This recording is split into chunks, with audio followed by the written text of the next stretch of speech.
In Pearlland, I at once decided to use this error of theirs for the accomplishment of my aim. There in Pearlland also, just as in the city of Gob, I first invented a detailed addition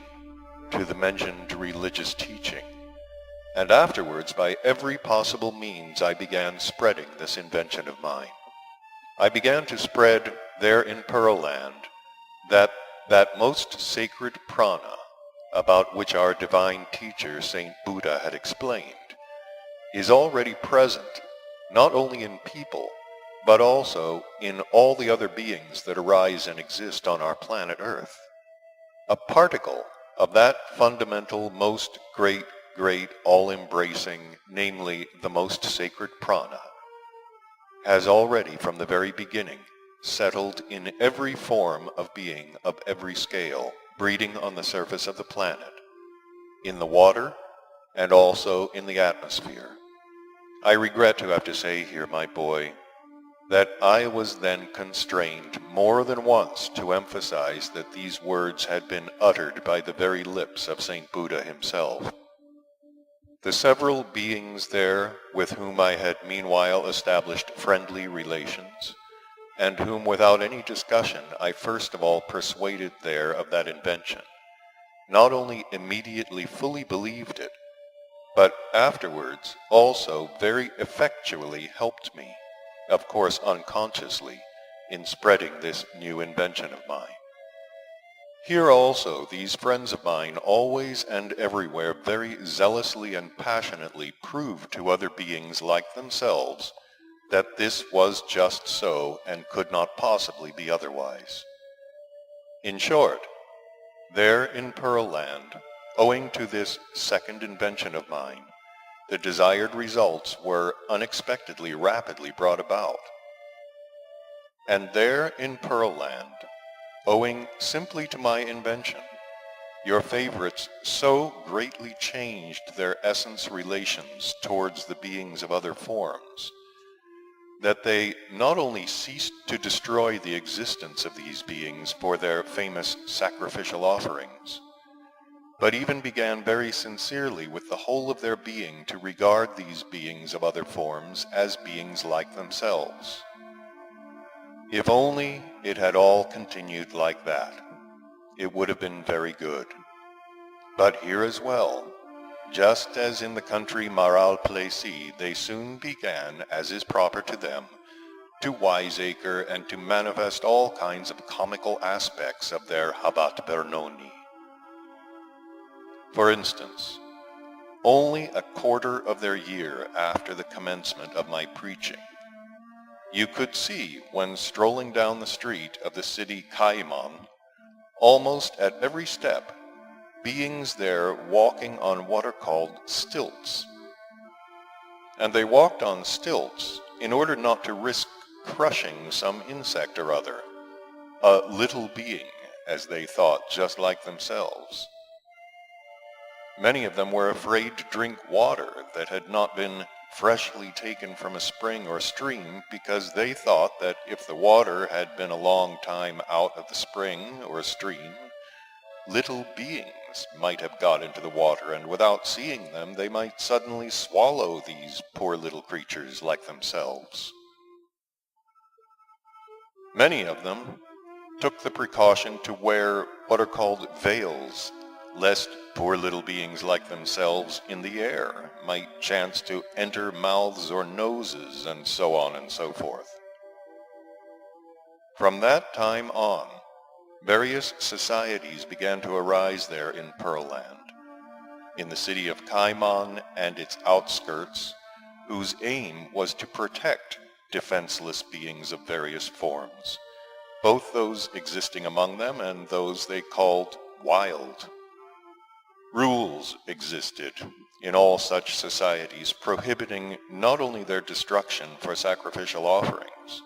but also the use of their planetary bodies for the first being food. My boy, owing once again merely to the strangeness of their psyche, the intentional suffering and conscious labors of this sacred individual, Saint Buddha, who had been specially actualized for them with a planetary presence similar to theirs, have ever since hovered and still hover in vain. Nor have they yet actualized any lawfully expected real results whatsoever, but have engendered and until now continue to engender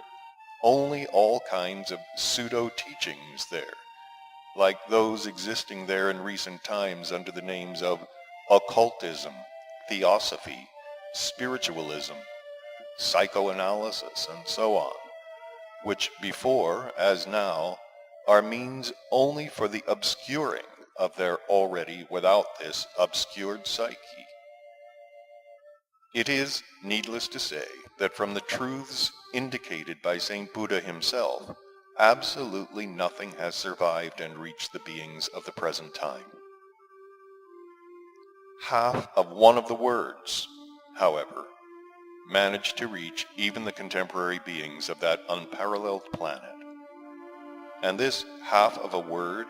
reached them in the following way. Saint Buddha, among other things, explained to the beings of Pearl Land how and to what part of the body of their ancestors the said famous organ Kundabuffer had been attached. He told them that the Archangel Luisos had, by a special means, made this organ grow in their ancestors at the extremity of that brain which in them, just as in you, nature has placed along their back, in what is called the spinal column. Saint Buddha, as I also made clear, then also said that though the properties of this organ had been entirely destroyed in their ancestors, yet the material formation of this organ had remained at the lower extremities of this brain, and this material formation, being transmitted from generation to generation, had also reached them. This material formation, he said, now has no significance whatever in you, and it can be completely destroyed in the course of time if your being existence proceeds as is becoming to three-brained beings. It was just when they began wiseacring and inventing various forms of that famous suffering of theirs that they also played their usual tricks with this word. Namely, first of all, as the root of the second half of this word chanced to coincide with a word in the language of that time which meant reflection. And as they had also invented a means for destroying this material formation rapidly, and not merely in the course of time, as Saint Buddha had told them,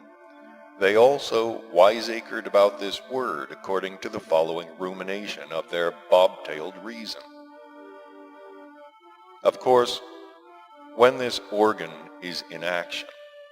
it ought to have in its name also the root of the word to reflect. Now,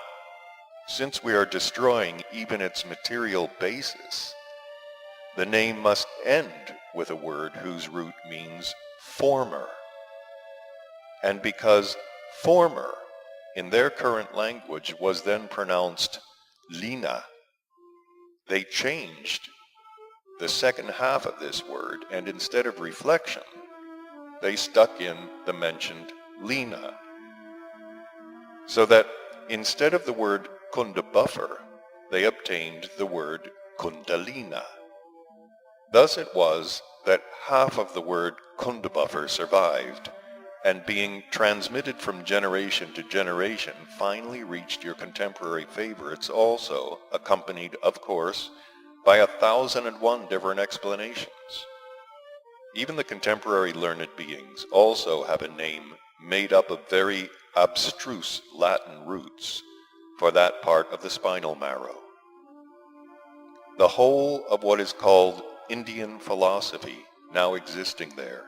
is based also on this famous Kundalina. And about the word itself, there exists thousands of various occult, secret, and revealed sciences which explain nothing. And as regards the way in which the contemporary terrestrial learned beings of what are called the exact sciences define the significance of this part of the spinal marrow, that, my dear boy, is a profound secret. And it became a secret because several centuries ago, this explanation suddenly, for no reason whatever, entered the favorite mole of the famous Scheherazade, which that incomparable Arabian fantasist chanced to have on the right side of her adorable navel. And there, this learned explanation remains perfectly preserved down to the present day. When I was quite convinced that I had succeeded so easily in the destruction, perhaps for a long time, of that terrible practice among the beings of that group there in Pearl Land, I decided to stay there no longer, but to return to the Sea of Beneficence to our ship Occasion. When we were quite ready to leave that Pearl Land, the intention suddenly arose in me not to return to the Sea of Beneficence by the way we had come, but by another way quite unusual in those days. Namely, I decided to return through the locality which was later called Tibet,